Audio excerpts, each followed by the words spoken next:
The pastoralist communities living on the western slopes of Mount Kenya had always been divided. The Kithaka clan grazed their cattle on the northern grasslands, while the Mwenda clan kept to the southern valleys. Between them lay disputed borderlands, marked by cairns of stacked stones and generations of bitter pride. Old Kariuki of the Kithaka often told his grandson Kumau that some borders were written in blood, not ink. Yet his eyes held a weariness that came from watching pride devour possibility. It began on a February morning when the sky turned the color of old copper. Wanjiku, a young Mwenda herder, noticed smoke rising from the mountain. By midday, everyone could see the terrible pillar bending in the wind. The Mwenda elders hoped it would burn itself out, but the flames were moving down slope, pushed by strengthening winds. The Kithaka saw it too, but Kamau's father dismissed it as a Mwenda problem, until ash began falling like gray snow on their cattle. The third day brought disaster when the wind shifted, pushing the wildfire into the grasslands with terrifying speed. In the Mwenda settlements, chaos erupted as people fled the advancing flames. The Kithaka watched in horror until Kumau saw a child running toward the fire, confused by smoke. Without thinking, he grabbed water and ran to help. Others followed, 20 Kithaka men and women racing to save their supposed enemies. Pride burned away quickly when children were screaming. By the time the fire exhausted itself, both clans had lost everything. The Mwenda suffered worst.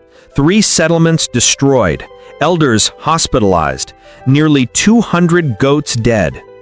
But the Kithaka lost cattle too, as wind-driven embers crossed their invisible border. The fire respected no human boundaries. In the makeshift camp where both communities sheltered, an awkward mixing began. Small breaches appeared in the wall of separation. A Kithaka woman offering milk to a Mwenda child. Shared repairs. Kumau and Wanjiku comparing burns like warriors comparing scars.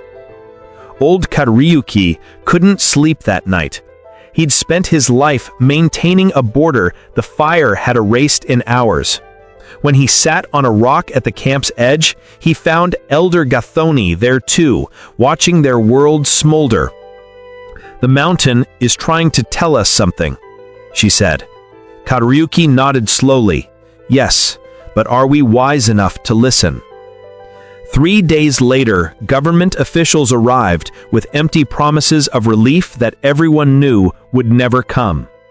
As the land cruisers disappeared, Elder Gathoni addressed both clans. "We cannot wait for help that may never come. Will we save ourselves?" Old Kariuki arose and spoke to his Mwenda counterparts for the first time in 50 years. "My clan has grazing land the fire did not touch. Perhaps it could be enough if we shared it."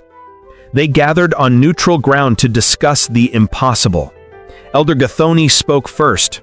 "The fire taught us that this land does not belong to Kithaka or Mwenda. We belong to the land, and it will treat us as one whether we acknowledge it or not. We maintained separate territories and separate defenses. When fire came, it exploited our separation." Wanjiku stood abruptly. "I don't care about stories from 70 years ago. I care about next week, next dry season. The fire didn't check clan membership before it burned, and the next fire won't either. Will we still be separate when it comes, or will we do something different?" Kumau added his voice.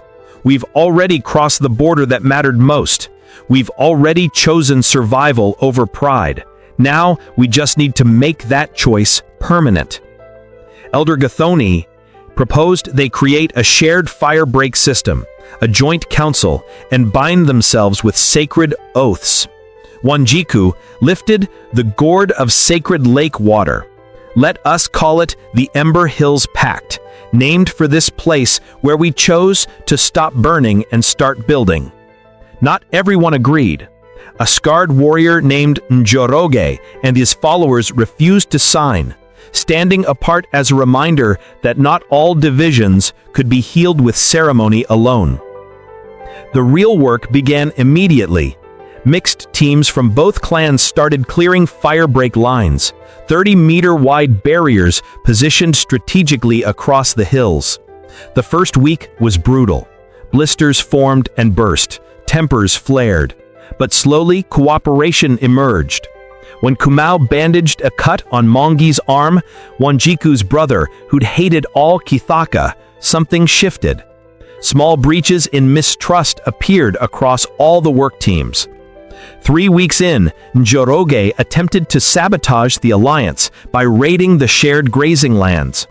But he found Kithaka warriors defending Mwenda cattle alongside Mwenda herders. His own people had chosen the oath over clan loyalty. The council's judgment was harsh but fair. Njoroge would experience the separation he claimed to prefer, alone, for 1 year. The pact survived its first test. When the rains came, they paused construction and established a tree nursery, native species that would restore the burned lands. Children from both clans pressed seeds into soil, planting their grandchildren's inheritance. The vision expanded from fire defense to comprehensive land restoration. The real test came in the second year when drought struck. The council faced their greatest challenge: not enough water, not enough grazing. Old arguments resurfaced until Wanjiku presented a radical solution: a unified herding system where all cattle would be managed together with systematic rotation. "We're better than this. We're smarter than this," she declared.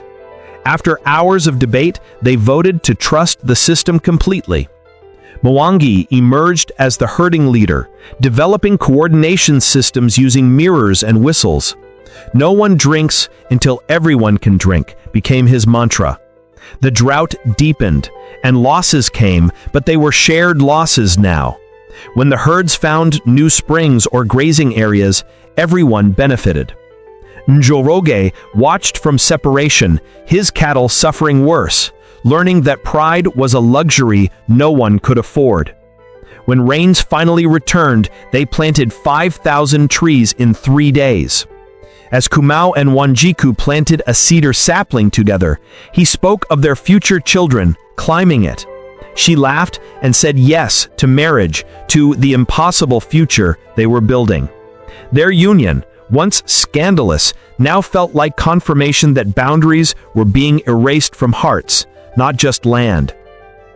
2 years after the original fire, lightning struck again. But this time, the early warning system spotted it immediately. The response was coordinated and swift. The fire hit the firebreak system and fragmented, unable to jump the cleared barriers. When it exhausted itself, it had destroyed only 1/10 of what the first fire had consumed, killing nothing. They had proven their system worked. Word spread, and other pastoral communities came to learn. The Joint Council created the Ember Hills Academy to share their knowledge. Within a year, 3 other communities had established their own versions of the pact. The government officially recognized them, granting legal authority over their land. "You've shown it's possible," their ally Oshieng told them. "Now you have to show it's sustainable." After his year of separation, Njoroge returned, humbled and transformed. "Being right doesn't matter if you're alone," he admitted. The council voted narrowly to readmit him, understanding that the pact was strong enough to include even former opponents. Wanjiku and Kamau's daughter, Muthoni, was born into a world where the pact was simply normal. As she grew, a whole generation emerged for whom Ember Hills unity was foundational. When old Kariuki died peacefully at 82, both clans mourned together. His funeral blended traditions, and he was buried in the community cemetery on neutral ground. They carved his words into stone. "The fire showed us that the only border that matters is between wisdom and foolishness, between cooperation and collapse. We chose wisely." 5 years after the Pact's creation, new challenges arose. A government road proposal, mining interests, another severe drought. But they navigated each through the systems they'd built, negotiating development on their terms, rejecting destructive opportunities, managing resources cooperatively. 10 years after the first fire, they celebrated with 3 days of festivities. The landscape had transformed: mature firebreaks, young forests, healthier herds and land. Muthoni, now 10, led children in presenting the Pact's history. When she explained how her great-grandfather and elder Gathoni had been enemies who became allies, younger children looked confused. That confusion was the Pact's greatest achievement. And Jodo J, now an elder and passionate advocate, spoke at the celebration. "I tried to destroy this, thinking cooperation was weakness. The fire taught me I was defending lines drawn in ash. What we've built instead has roots that go deep, branches that reach wide. Those trees will outlive us all, providing for our great-great-grandchildren. They're our legacy, not conquest, but life created through cooperation." As celebrations continued, Wenjiku reflected on the future. Climate change would bring more challenges, but they would face them together, with cooperation as their inheritance rather than their achievement. "We didn't just survive a fire," she told Kamau. "We used it to burn away the barriers that were killing us slowly. Ember Hills is proof that humans can learn, can change, can choose wisdom over habit. This is just the beginning, building something that lasts not because we forced it, but because we made it worth keeping." The fires of celebration burned bright against the darkness, controlled flames that warmed rather than destroyed. The Ember Hills Pact had become a living demonstration that the worst disasters could be transformed into opportunities for the best futures, if people were brave enough to choose cooperation over conflict. The mountain watched as it always had, eternal witness to destruction and renewal, to the fire that ended one story and began another.